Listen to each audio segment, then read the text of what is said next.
Good afternoon friends.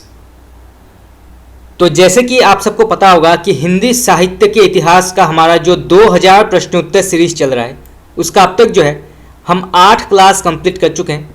800 महत्वपूर्ण हिंदी साहित्य के प्रश्नोत्तर डिस्कस किए जा चुके हैं जो बहुत ही महत्वपूर्ण है। और इससे पहले हमने विभिन्न प्रकार की जो टीजीटी और पीजीटी परीक्षाएं से जुड़े महत्वपूर्ण प्रश्नोत्तर हम डिस्कस कर चुके हैं, तो आप जाके देख सकते हैं। आज क्लास 9 की शुरुआत होने जा रही है और आज भी जो है हम 100 महत्वपूर्ण हिंदी साहित्य के प्रश्नोत्तर डिस्कस करेंगे जो बहुत ही महत्वपूर्ण है। तो चलिए शुरू करते हैं आज का क्लास। पहला सवाल, सन 1942 में भारत छोड़ो आंदोलन में संत्रस्त वातावरण में इनमें से किस साहित्यकार ने लोकायतन नाम की एक व्यापक संस्कृति पीठ योजना बनाई? बहुत ही महत्वपूर्ण प्रश्न है। तो सन 1942 में भारत छोड़ो आंदोलन में संत्रस्त वातावरण में इनमें से किस साहित्यकार ने लोकायतन नाम की एक व्यापक संस्कृति पीठ योजना बनाई? तो इसका सही उत्तर होगा आपका ऑप्शन नंबर ए, सुमित्रा नंदन पंत। तो आपका ए ऑप्शन जो है बिल्कुल यहाँ पे सही है। चलिए आगे बढ़ते हैं।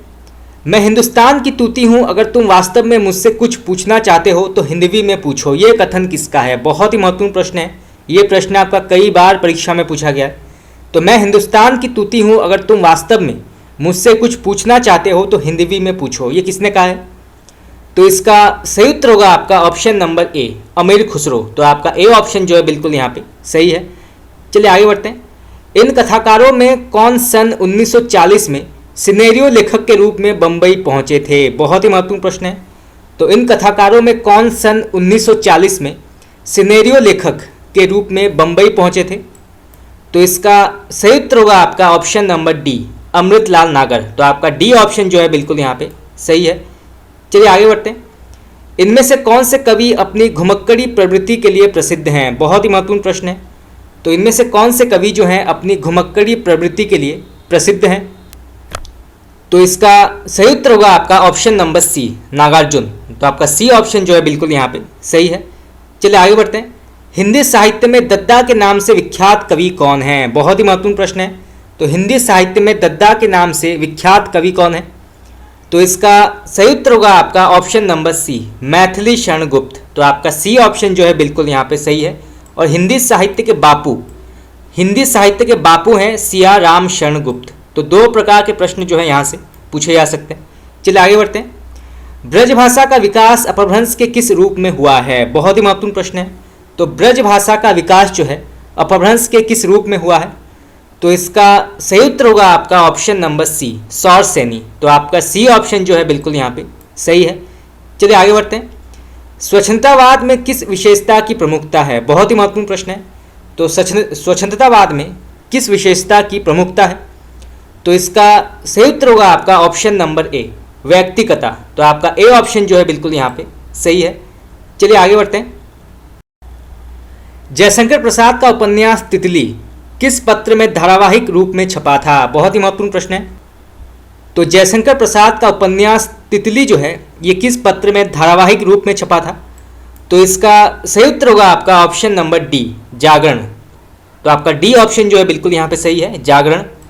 चलिए आगे बढ़ते हैं। मॉरिशस में कौन सा विश्व हिंदी सम्मेलन आयोजित हुआ था? बहुत ही महत्वपूर्ण प्रश्न है। तो मॉरिशस में कौन सा विश्व हिंदी सम्मेलन आयोजित हुआ था?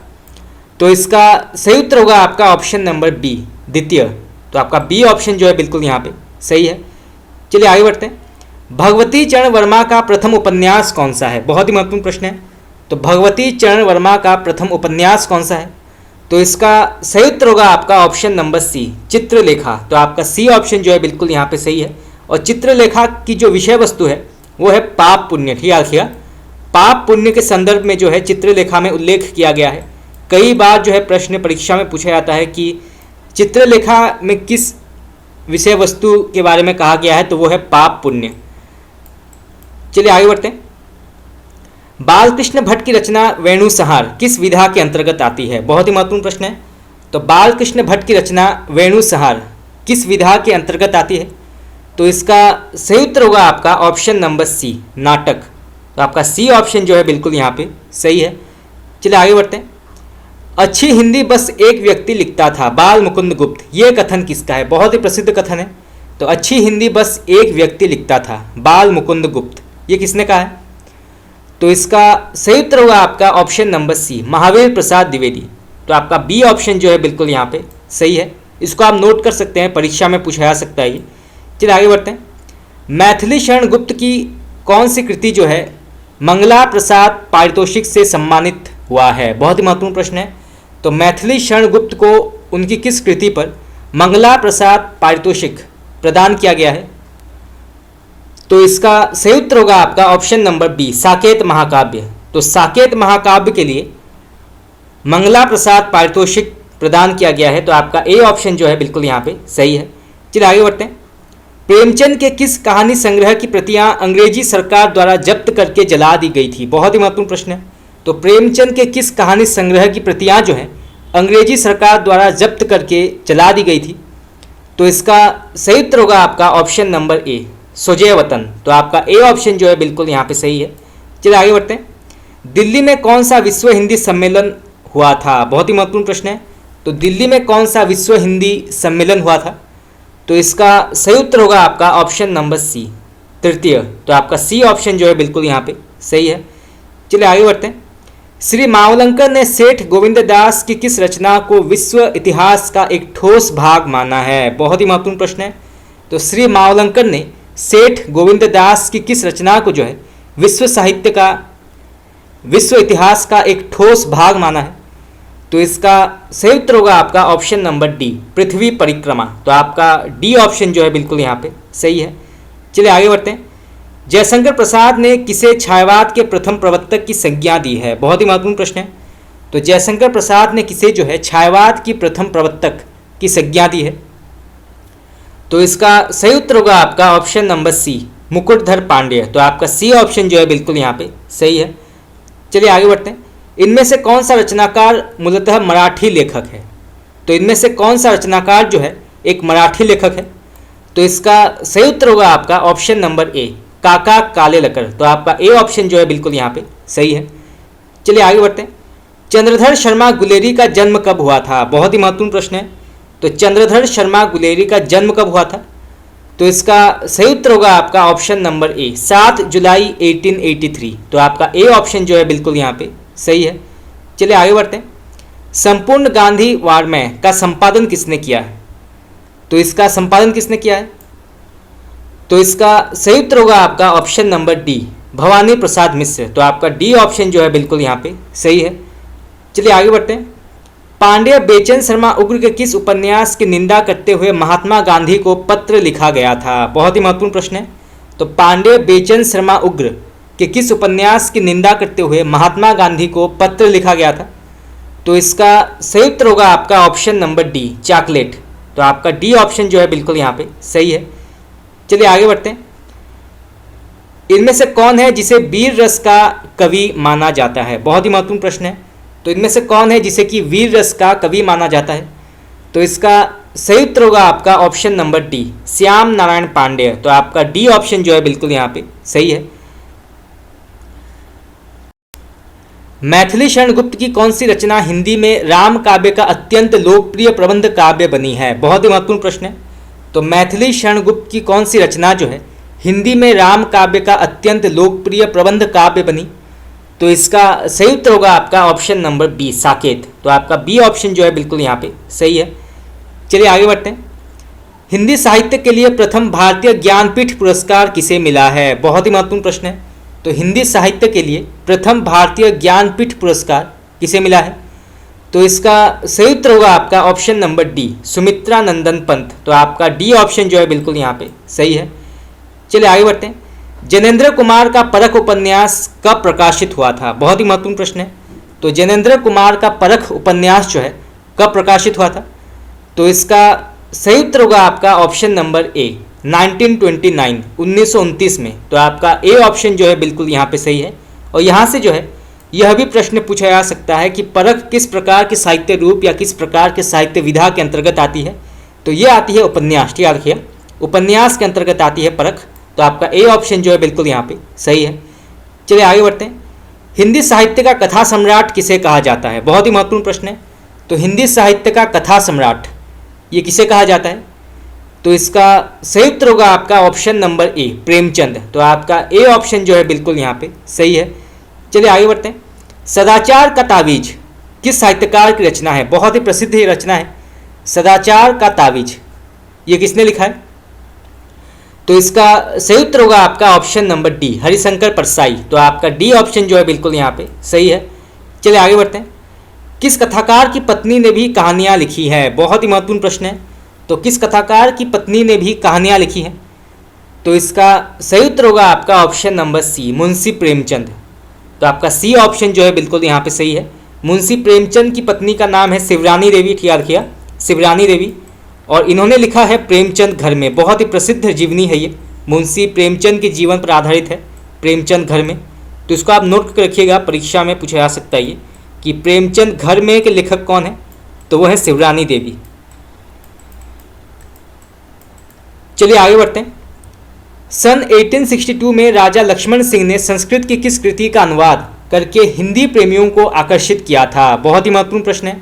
तो सन 1862 में राजा लक्ष्मण सिंह ने संस्कृत की किस कृति का अनुवाद करके हिंदी प्रेमियों को आकर्षित किया था? तो इसका सही उत्तर होगा आपका ऑप्शन नंबर बी, अभिज्ञान शाकुंतलम। तो आपका बी ऑप्शन जो है बिल्कुल यहाँ पे सही है। और ये अनुवाद किया गया था 1862 में। तो दो प्रकार के प्रश्न जो है यहाँ से पूछे जा सकते हैं। चलिए आगे बढ़ते हैं।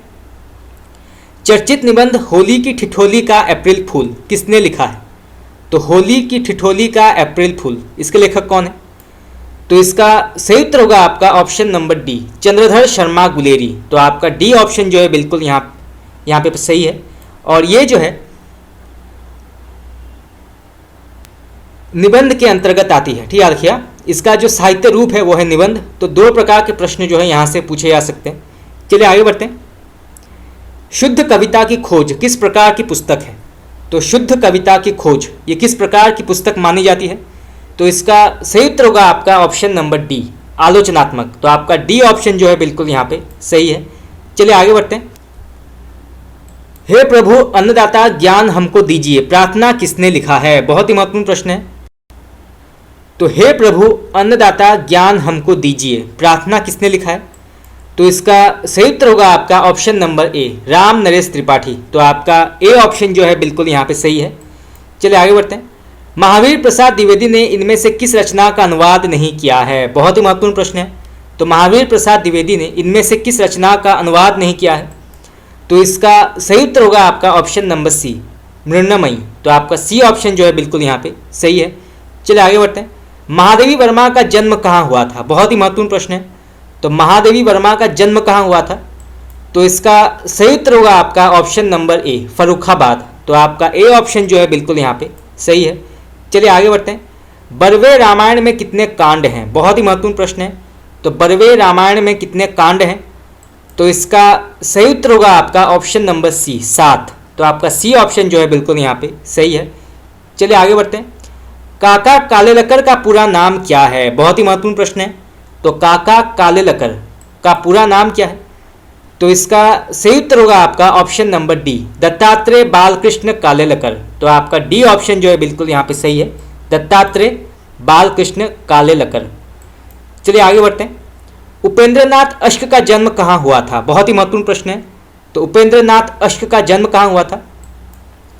तो इसका सही उत्तर होगा आपका ऑप्शन नंबर सी, जालंधर। तो आपका सी ऑप्शन जो है बिल्कुल यहाँ पे सही है। चलिए आगे बढ़ते हैं। जिस नूतन काव्यधारा को मुकुटधर पांडेय ने छायावाद कहा, आचार्य रामचंद्र शुक्ल ने उसे क्या नाम दिया है? बहुत ही महत्वपूर्ण प्रश्न है। तो जिस नूतन काव्यधारा को मुकुटधर पांडेय ने छायावाद कहा, आचार्य रामचंद्र शुक्ल ने उसे क्या नाम दिया है?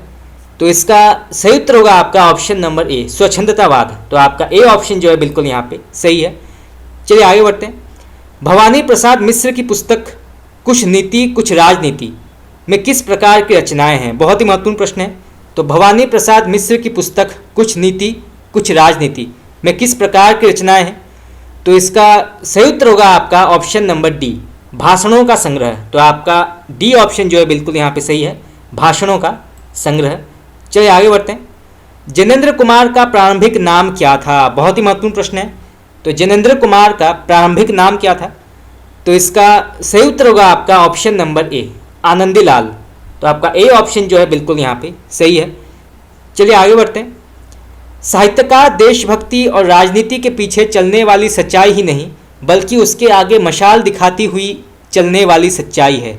ये धारणा किसकी है? बहुत ही महत्वपूर्ण प्रश्न है। तो साहित्यकार देशभक्ति और राजनीति के पीछे चलने वाली सच्चाई ही नहीं बल्कि उसके आगे मशाल दिखाती हुई चलने वाली सच्चाई है। तो ये किसने कहा है? तो इसका सही उत्तर होगा आपका ऑप्शन नंबर सी, प्रेमचंद। तो आपका सी ऑप्शन जो है बिल्कुल यहाँ पे सही है। इसको आप नोट कर सकते हैं, परीक्षा में पूछा जा सकता है। चलिए आगे बढ़ते हैं। पांड्य बेचन शर्मा उग्र ने किस नाम से आज में राष्ट्रीय कहानियां लिखी हैं? बहुत ही महत्वपूर्ण प्रश्न है। तो पांड्य बेचन शर्मा उग्र ने किस नाम से आज में राष्ट्रीय कहानियां लिखी हैं? तो इसका सही उत्तर होगा आपका ऑप्शन नंबर ए, अष्टावक्र। तो आपका बी ऑप्शन जो है बिल्कुल यहाँ पे सही है। चलिए आगे बढ़ते हैं। द्विवेदी जी पंडित हैं पर ठूंठ पंडित नहीं, सरस और गतिशील पंडित हैं। ये कथन किसके लिए कहा गया है? बहुत ही महत्वपूर्ण प्रश्न है। तो द्विवेदी जी पंडित हैं पर ठूंठ पंडित नहीं, सरस और गतिशील पंडित हैं। ये कथन किसके लिए कहा गया है? तो इसका सही उत्तर होगा आपका ऑप्शन नंबर सी, आचार्य हजारी प्रसाद द्विवेदी। तो आपका सी ऑप्शन जो है बिल्कुल यहाँ पे सही है। चलिए आगे बढ़ते हैं। काबा और करबला किसकी रचना है? तो काबा और करबला ये किसने लिखा है? तो इसका सही उत्तर होगा आपका option number A, Maithili Sharan Gupt. तो आपका ए ऑप्शन जो है बिल्कुल यहाँ पे सही है। चलिए आगे बढ़ते हैं। मधुशाला किस विधा की अंतर्गत मानी जाती है? बहुत ही महत्वपूर्ण प्रश्न है। तो मधुशाला जो है ये किस विधा की रचना मानी जाती है? तो इसका सही उत्तर होगा आपका ऑप्शन नंबर सी, कविता।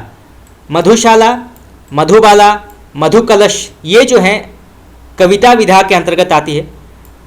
तो आपका सी ऑप्शन जो है बिल्कुल यहाँ पे सही है, मधुबाला, मधुकलश।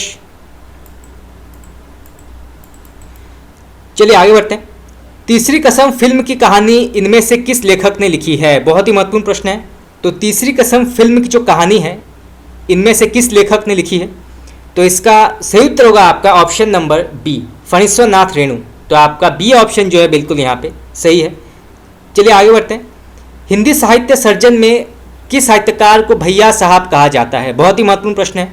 तो हिंदी साहित्य सर्जन में किस साहित्यकार को भैया साहब कहा जाता है? तो इसका सही उत्तर होगा आपका option number A, Shri Narayan Chaturvedi. तो आपका ए ऑप्शन जो है बिल्कुल यहाँ पे सही है। हिंदी साहित्य में भैया साहब कहा जाता है श्री नारायण चतुर्वेदी को। चलिए आगे बढ़ते हैं। हाथी की फांसी कहानी किसने लिखी है? हाथी की फांसी ये किसने लिखा है? तो इसका सही उत्तर होगा आपका option number D, Ganesh Shankar विद्यार्थी। तो आपका डी ऑप्शन जो है बिल्कुल यहाँ पे सही है। चलिए आगे बढ़ते हैं। भारतेंदु हरिश्चंद्र का जन्म कब हुआ था? बहुत ही महत्वपूर्ण प्रश्न है। तो भारतेंदु हरिश्चंद्र का जन्म कब हुआ था? तो इसका सही उत्तर होगा आपका ऑप्शन नंबर ए, 1850 ईस्वी। तो आपका ए ऑप्शन जो है बिल्कुल यहाँ पे सही है। चलिए आगे बढ़ते हैं। केवल मनोरंजन कवि का कर्म नहीं होना चाहिए, उसमें उचित उपदेश का मर्म भी होना चाहिए। ये पंक्ति किस रचनाकार की है? बहुत ही महत्वपूर्ण प्रश्न है। तो केवल मनोरंजन कवि का कर्म नहीं होना चाहिए, उसमें उचित उपदेश का मर्म भी होना चाहिए। ये किसने कहा है? तो इसका सही उत्तर होगा आपका option number D, Maithili Sharan Gupt. तो आपका डी ऑप्शन जो है बिल्कुल यहाँ पे सही है। चलिए आगे बढ़ते हैं। अज्ञ का पूरा नाम क्या है? बहुत ही महत्वपूर्ण प्रश्न है। तो अज्ञ का पूरा नाम क्या है?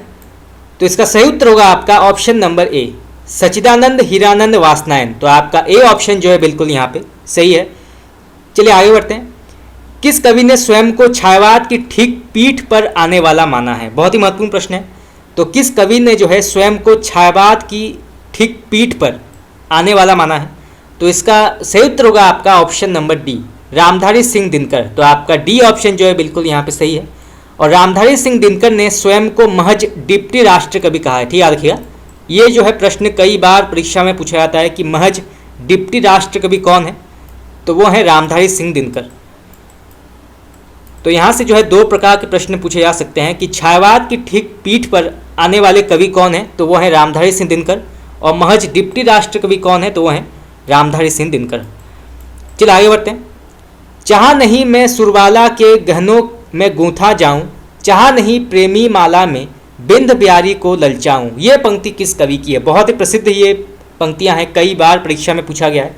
तो चाह नहीं मैं सुरबाला के गहनों में गूंथा जाऊं, चाह नहीं प्रेमी माला में बिंद प्यारी को ललचाऊं, ये किसने कहा है? तो इसका सही उत्तर होगा आपका option number B, Makhan Lal Chaturvedi. तो आपका बी ऑप्शन जो है बिल्कुल यहाँ पे सही है। चलिए आगे बढ़ते हैं। विशु, बिंदा, रुक्मा और सक्सेना मन्नू भंडारी की किस कृति के पात्र हैं? बहुत ही महत्वपूर्ण प्रश्न है। तो विशु, बिंदा, रुक्मा और सक्सेना मन्नू भंडारी की किस कृति के पात्र हैं? तो इसका सही उत्तर होगा आपका ऑप्शन नंबर बी, महाभोज। तो आपका बी ऑप्शन जो है बिल्कुल यहाँ पे सही है। चलिए आगे बढ़ते हैं। आंचलिकता को कथा साहित्य की एक विशेष प्रवृत्ति के रूप में प्रतिष्ठापित करने का श्रेय किसे दिया जाता है? बहुत ही महत्वपूर्ण प्रश्न है। तो आंचलिकता को कथा साहित्य की एक विशेष प्रवृत्ति के रूप में प्रतिष्ठापित करने का श्रेय किसे दिया जाता है? तो इसका सही उत्तर होगा आपका ऑप्शन नंबर सी, फणीश्वर नाथ रेणु। तो आपका सी ऑप्शन जो है बिल्कुल यहाँ पे सही है। चलिए आगे बढ़ते हैं। स्थूल के प्रति सूक्ष्म का विद्रोह किस युग को माना गया है? बहुत ही महत्वपूर्ण प्रश्न है, कई बार परीक्षा में पूछा गया है, नेट में कई बार ये प्रश्न पूछे गए। तो स्थूल के प्रति सूक्ष्म का विद्रोह ये किस युग को माना गया है? तो इसका सही उत्तर होगा आपका ऑप्शन नंबर सी, छायावाद। तो आपका सी ऑप्शन जो है बिल्कुल यहाँ पे सही है। और ये कहा था डॉक्टर नगेंद्र ने, ठीक याद रखिएगा, स्थूल के प्रति सूक्ष्म का विद्रोह ये कहा था डॉक्टर नगेंद्र ने छायावाद को। तो आपका सी ऑप्शन जो है बिल्कुल यहाँ पे सही है। चलिए आगे बढ़ते हैं। धूमिल का वास्तविक नाम क्या था? बहुत ही महत्वपूर्ण प्रश्न है। तो धूमिल का वास्तविक नाम क्या था? तो इसका सही उत्तर होगा आपका option number A, Sudama Pandey. तो आपका ए ऑप्शन जो है बिल्कुल यहाँ पे सही है। चलिए आगे बढ़ते हैं। हिंदी साहित्य में किस कवि को कवियों का कवि कहा जाता है? बहुत ही महत्वपूर्ण प्रश्न है, इसको आप नोट कर सकते हैं। तो हिंदी साहित्य में किस कवि को कवियों का कवि कहा जाता है? तो इसका सही उत्तर होगा आपका ऑप्शन नंबर सी, शमशेर बहादुर सिंह। तो आपका सी ऑप्शन जो है बिल्कुल यहाँ पे सही है। चलिए आगे बढ़ते हैं। तन के 100 सुख 100 सुविधा में मेरा मन वनवास दियासा, ये काव्य पंक्ति किसकी है? बहुत ही महत्वपूर्ण प्रश्न है। तो तन के 100 सुख 100 सुविधा में मेरा मन वनवास दियासा, ये किसने कहा है? तो इसका सही उत्तर होगा आपका ऑप्शन नंबर सी, हरिवंश राय बच्चन। तो आपका सी ऑप्शन जो है बिल्कुल यहाँ पे सही है। चलिए आगे बढ़ते हैं। इन कहानीकारों में साठोत्तरी पीढ़ी का कहानीकार कौन है? बहुत ही महत्वपूर्ण प्रश्न है। तो इन कहानीकारों में साठोत्तरी पीढ़ी का कहानीकार कौन है? तो इसका सही उत्तर होगा आपका ऑप्शन नंबर डी, ज्ञान रंजन। तो आपका डी ऑप्शन जो है बिल्कुल यहाँ पे सही है। ये जो है साठोत्तरी पीढ़ी के कहानीकार हैं। चलिए आगे बढ़ते हैं। इन कवियों में से कौन से कवि दिनमान के संपादक थे? बहुत ही महत्वपूर्ण प्रश्न है। तो इन कवियों में से कौन से कवि जो हैं दिनमान के संपादक थे? तो इसका सही उत्तर होगा आपका ऑप्शन नंबर ए, रघुवीर सहाय। तो आपका ए ऑप्शन जो है बिल्कुल यहाँ पे सही है। चलिए आगे बढ़ते हैं। इनमें से किस उपन्यास को पूरा करने से पूर्व प्रेमचंद का निधन हो गया था? बहुत ही महत्वपूर्ण प्रश्न है। तो इनमें से किस उपन्यास को पूरा करने से पूर्व प्रेमचंद का निधन हो गया था? तो इसका सही उत्तर होगा आपका ऑप्शन नंबर सी, मंगलसूत्र। तो आपका सी ऑप्शन जो है बिल्कुल यहाँ पे सही है। चलिए आगे बढ़ते हैं। मणिकौल की फिल्म सतह से उठता आदमी इनमें से किस कवि पर बनी थी? बहुत ही महत्वपूर्ण प्रश्न है। तो मणिकौल की फिल्म सतह से उठता आदमी इनमें से किस कवि पर बनी थी? तो इसका सही उत्तर होगा आपका ऑप्शन नंबर सी, मुक्तिबोध। तो आपका सी ऑप्शन जो है बिल्कुल यहाँ पे सही है। चलिए आगे बढ़ते हैं।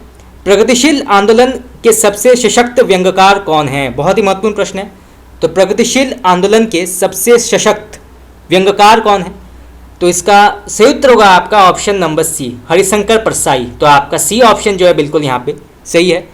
चलिए आगे बढ़ते हैं। कविवचन सुधा में प्रकाशित यह प्रतिज्ञा पत्र, हम लोग आज के दिन से कोई विलायती कपड़ा नहीं पहनेंगे, किस रचनाकार का है? बहुत ही महत्वपूर्ण प्रश्न है।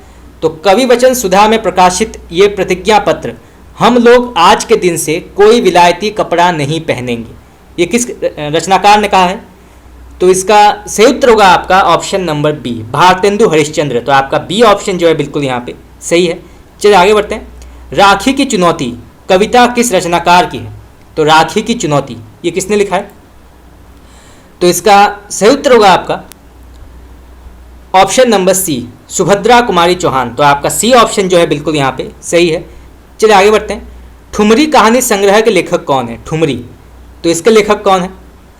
तो इसका सही उत्तर होगा आपका ऑप्शन नंबर सी, फणीश्वर नाथ रेणु। तो आपका सी ऑप्शन जो है बिल्कुल यहाँ पे सही है। चलिए आगे बढ़ते हैं। कौशल केसरी की संज्ञा से किस नाटककार को विभूषित किया गया है? बहुत ही महत्वपूर्ण प्रश्न है। तो कौशल केसरी की संज्ञा से किस नाटककार को सम्मानित किया गया है? तो इसका सही उत्तर होगा आपका ऑप्शन नंबर डी, सेठ गोविंद दास। तो आपका डी ऑप्शन जो है बिल्कुल यहाँ पे सही है। चलिए आगे बढ़ते हैं। इनमें से किस निबंधकार ने नवभारत टाइम्स का संपादन किया है? बहुत ही महत्वपूर्ण प्रश्न है। तो इनमें से किस निबंधकार ने नवभारत टाइम्स का संपादन किया है?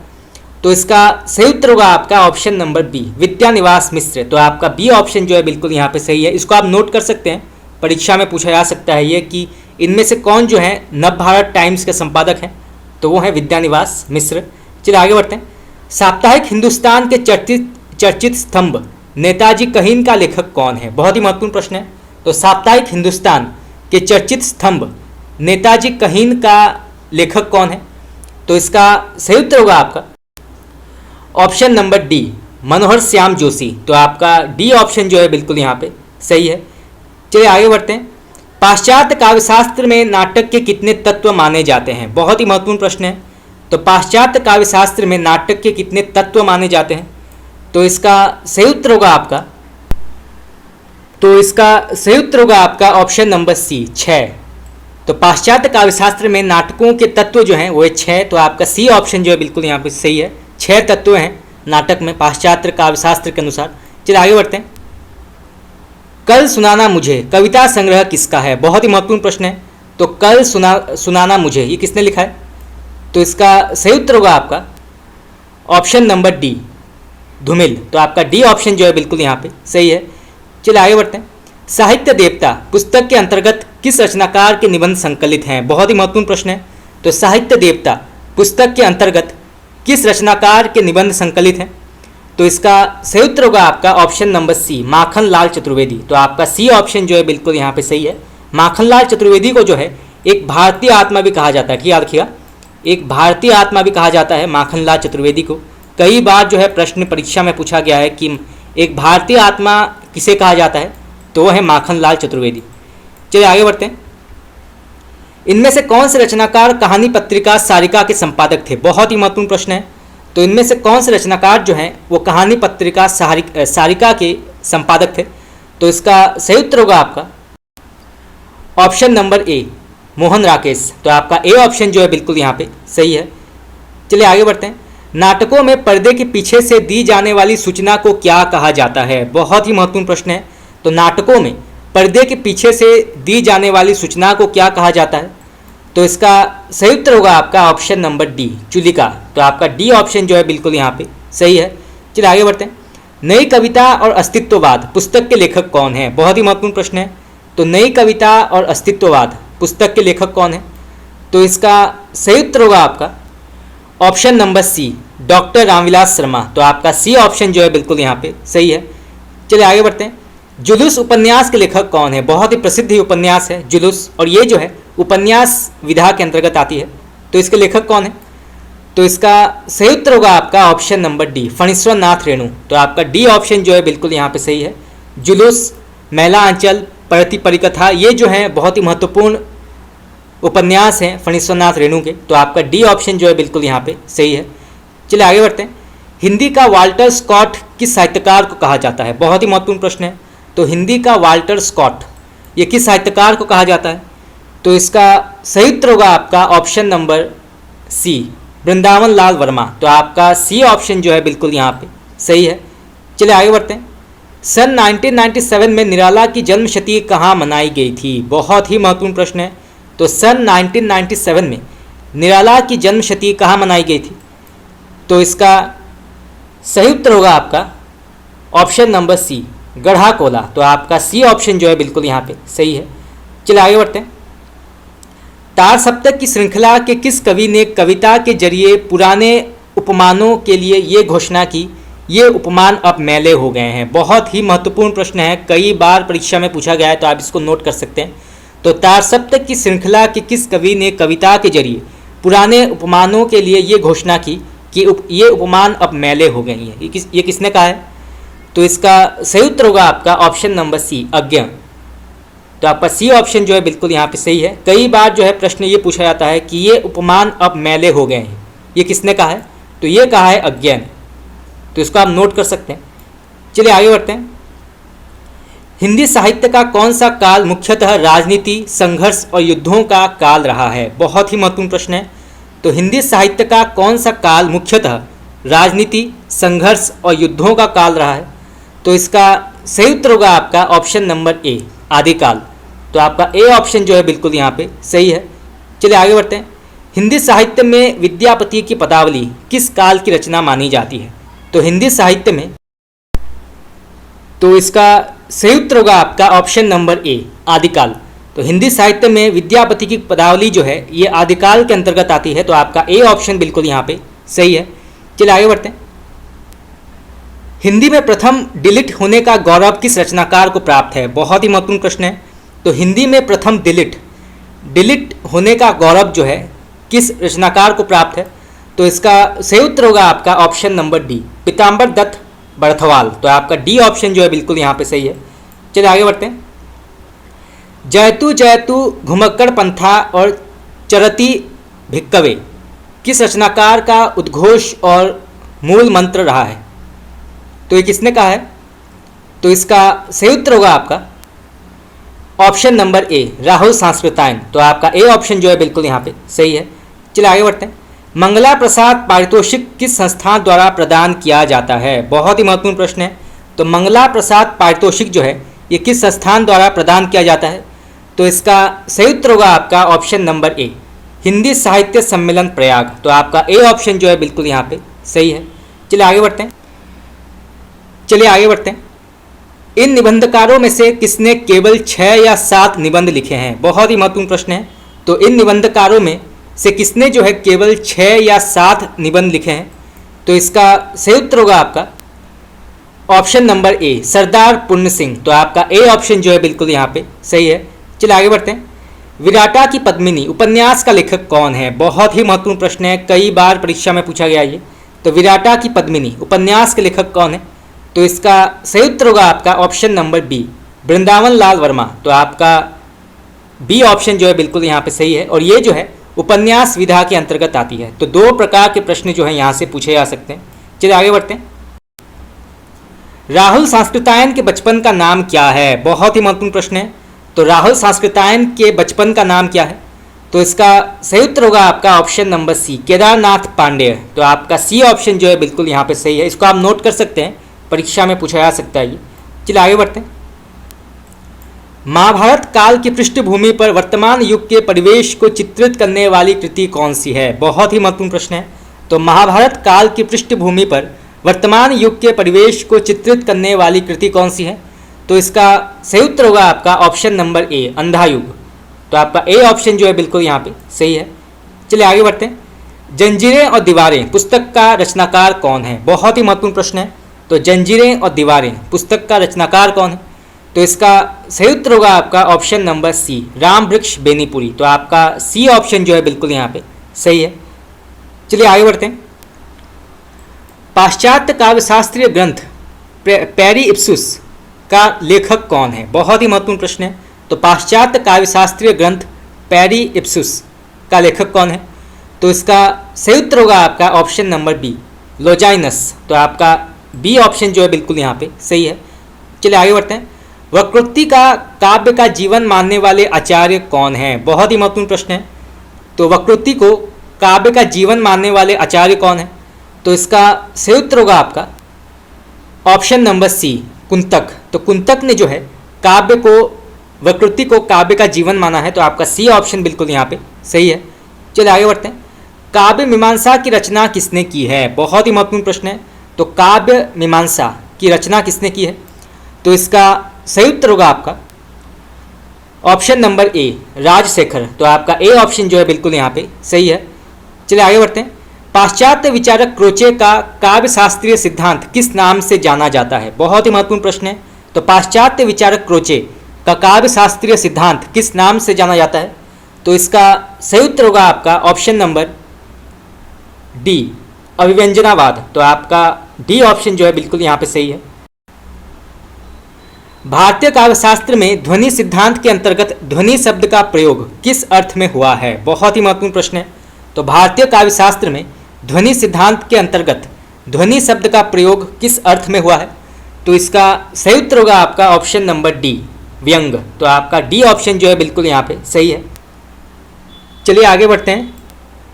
जब तक किसी भाव का कोई विषय इस रूप में नहीं लाया जाता कि वह सामान्यतः सबके उसी भाव का आलंबन हो सके, जब तक उसमें रसादी बोधन की शक्ति पूर्णतः नहीं आ सकती। ये कथन किस आलोचक का है? इसको आप नोट कर सकते हैं, बहुत ही महत्वपूर्ण ये कथन है।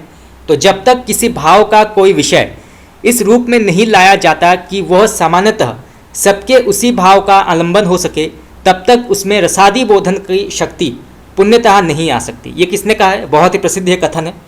तो इसका सही उत्तर होगा आपका ऑप्शन नंबर ए, आचार्य रामचंद्र शुक्ल ने। तो आपका ए ऑप्शन जो है बिल्कुल यहाँ पे सही है।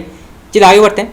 नाट्यशास्त्र में धीर ललित, धीरोदात्त, धीर प्रशांत आदि किसके प्रकार माने जाते हैं? तो इसका सही उत्तर होगा आपका ऑप्शन नंबर सी, नायक। तो आपका सी ऑप्शन जो है बिल्कुल यहाँ पे सही है। चलिए आगे बढ़ते हैं। क्रोचे के अभिव्यंजनावाद की तुलना भारतीय काव्यशास्त्र के किस सिद्धांत से की गई है? बहुत ही महत्वपूर्ण प्रश्न है। तो क्रोचे के अभिव्यंजनावाद की तुलना जो है भारतीय काव्यशास्त्र के किस सिद्धांत से की गई है? तो इसका सही उत्तर होगा आपका ऑप्शन नंबर बी, वक्रोक्ति सिद्धांत। तो आपका बी ऑप्शन जो है बिल्कुल यहाँ पे सही है, वक्रोक्ति सिद्धांत। और यहाँ से जो है यह भी प्रश्न पूछा जा सकता है कि अभिव्यंजनावाद के प्रवर्तक कौन है? तो वो है क्रोचे। तो दो प्रकार के प्रश्न जो हैं यहाँ से पूछे जा सकते हैं। चलिए आगे बढ़ते हैं। भारतीय काव्यशास्त्र में प्रतिभा के कितने भेद माने गए हैं? बहुत ही महत्वपूर्ण प्रश्न है। तो भारतीय काव्यशास्त्र में प्रतिभा के कितने भेद माने गए हैं? तो इसका सही उत्तर होगा आपका ऑप्शन नंबर ए, 2। तो आपका ए ऑप्शन जो है बिल्कुल यहाँ पे सही है। चलिए आगे बढ़ते हैं। अस्तित्ववाद के कला संबंधी रूप के पोषक कौन हैं? बहुत ही महत्वपूर्ण प्रश्न है। तो अस्तित्ववाद के कला संबंधी रूपों के पोषक कौन है? तो इसका सही उत्तर होगा आपका ऑप्शन नंबर ए, शास्त्र। तो शास्त्र जो हैं ये अस्तित्ववाद के कला संबंधी तत्व के पोषक हैं। तो आपका ए ऑप्शन बिल्कुल यहाँ पे सही है। चलिए आगे बढ़ते हैं। किस पाश्चात्य आलोचक ने काव्य के मनोवैज्ञानिक मूल्य का सिद्धांत प्रस्तुत किया है? बहुत ही महत्वपूर्ण प्रश्न है, इसको आप नोट कर सकते हैं, परीक्षा में पूछा जा सकता है ये। तो किस पाश्चात्य आलोचक ने काव्य के मनोवैज्ञानिक मूल्य का सिद्धांत प्रस्तुत किया है? तो इसका सही उत्तर होगा आपका option number D, IA. Richards. तो आपका डी ऑप्शन जो है बिल्कुल यहाँ पे सही है। तो फ्रेंड्स आज के लिए इतना ही। आज हमने कुछ और 100 महत्वपूर्ण हिंदी साहित्य के प्रश्नोत्तर डिस्कस किए और आज जो है हमारा 900 प्रश्नोत्तर यहाँ पे समाप्त हुआ। कल हमारा 1000 प्रश्नोत्तर समाप्त हो जाएगा, उसके बाद कुछ और 1000 प्रश्नोत्तर हम सॉल्व करेंगे। तो आज के लिए इतना ही। आप लोगों को कैसा लगा क्लास आप मुझे बता सकते हैं कमेंट करके। आपका बहुत बहुत धन्यवाद।